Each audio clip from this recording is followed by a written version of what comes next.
Hello guys, તો આજે છે ડે 11 અને લાઈફ વિથ આરજેના મિની વ્લોગમાં તમારું સ્વાગત છે. તો આજની શરૂઆત મસ્ત ભગવાનથી થઈ હતી. દીવાબત્તી કરીને પછી હું આવી ગઈ હતી રૂમમાં અને નાહ્યા ધોયા પછી પણ મેં બીજો નાઇટ ડ્રેસ પહેર્યો, કેમકે મારી પાસે આવા નાઇટ ડ્રેસના કલેક્શન વધારે જ છે, કેમકે મેં મેરેજ ટાઈમે બહુ બધા લીધેલા હતા. પછી મારી પાસે આવો બ્લેક છે, બ્લુ છે અને પિંક છે.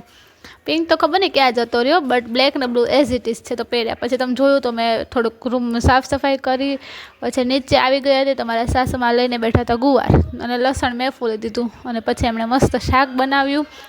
તો આજે એમણે ગુવાર બટાટાનું જમવામાં તો ગુવાર બટાટાનું શાક, પછી સવારે નાસ્તામાં બટાટા પૌવા હતા તો એ, પછી ઠંડો રસ અને મસ્ત છાશ. રસ હોય તો બી છાશ કોણ પીવે એ મને જરૂર કહેજો. અને પછી હું રેડી થવા આવી ગઈ રૂમમાં, કેમ કે અમારે જવાનું હતું બહાર.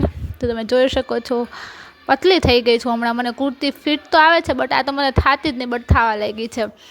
તો તમે જોઈ શકો છો હું આવી ગઈ ફરીથી વોચ લઈને. હું ગમે ત્યાં જાઉં, મારી પાસે 2-3 વોચ છે, પણ હું ખબર નહીં હું આ એક જ કેમ પહેરું છું, કેમ કે મને ગમે છે. પછી તમે જુઓ મને એટલી નીંદર આવતી હતી, મારે આંખો પણ ઝીણી લાગતી હતી, પણ જવું પડે એમાં તો શું કરું.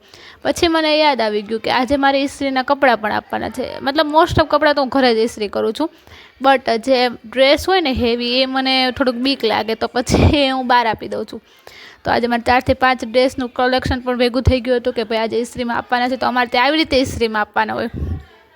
તો પછી અમે જતા રહેતા બહાર અને ઇસ્ત્રીમાં કપડાં પણ આપી દીધા. અને પછી અમારે જવાનું હતું એક રિલેટિવ્સની ત્યાં બેસવા માટે. પછી જો રિલેટિવ્સની ત્યાં મને સોફો ગમી ગયો. ડિઝાઇન તો જુઓ, જૂની પેટર્ન કેટલી બ્યુટીફુલ છે.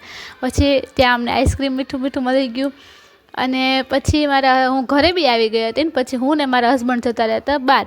બટ મેં ચેન્જ બી કરી લીધું હતું, એ હું તમને કાલના વ્લોગમાં બતાવીશ, કેમ કે આજનો મિની વ્લોગ નહીંતર તો બહુ લાંબો થઈ જશે.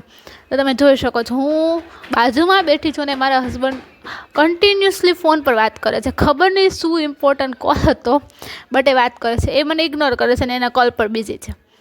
તો મેરેજ પછી આવું જોઈએ, મસ્તી કરું છું, એમને કામનો કોલ હતો એટલે.